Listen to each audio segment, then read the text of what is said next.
The other party's master learned that his disciple had died in Qing. Unable to find any clues, he would vent his anger on the entire Qing state. The people of Qing hold me in high regard.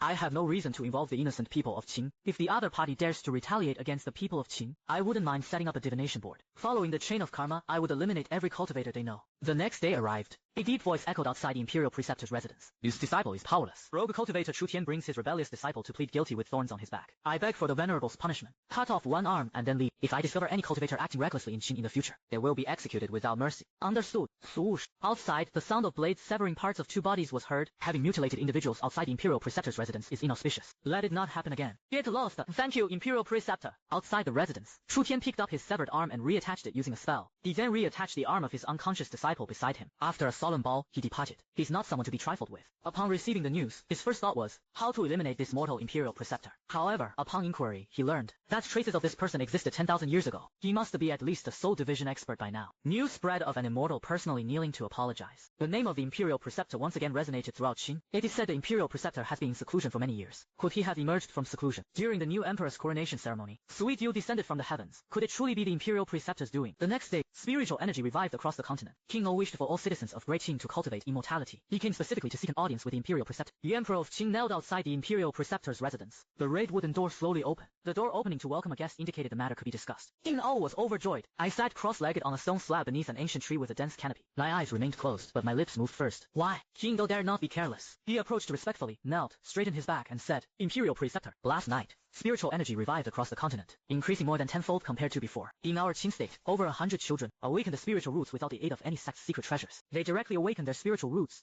I believe this is an opportunity for Great Qing's prosperity. I have come specifically to request a cultivation technique. I coldly opened my eyes. The world of cultivation is filled with endless slaughter. Once you choose this path, there is no turning back. Moreover, if the number of cultivators expands, the lives of Qin's people will inevitably be affected. They might even be wantonly slaughtered by powerful individuals. King Ao slightly cupped his hands. I have pondered this all last night, because he knew that for such troublesome matters, the Jade Immortal sect they relied on would generally not intervene. Furthermore, with the revival of spiritual energy, cultivators increase daily. The Great Qing dynasty cannot protect its 10,000-year foundation. It's better to take a gamble. Hearing this, I took out an ancient book. This cultivation method is called the 5 Elements Art. It is a body tempering technique popular in the upper realm. You can make a copy to exchange with other sects for techniques or martial skills. With me present in Luo City, no major disturbances will arise. King Ao trembled with excitement. He received the technique with trembling, eager hands. Thank you, Imperial Preceptor. Unlike various martial skills for combat, cultivation techniques are the heritage of cultivators. Cultivators with martial skills see their strength greatly increase, but without cultivation techniques, their progress will be extremely difficult. How do the so-called immortal sects control the number of cultivators? By strictly controlling the transmission of heritage techniques. Returning to his chambers, King O secretly summoned his shadow guards again. All were individuals he had trained since childhood, utterly loyal. Without hesitation, he had them touch the technique one by one.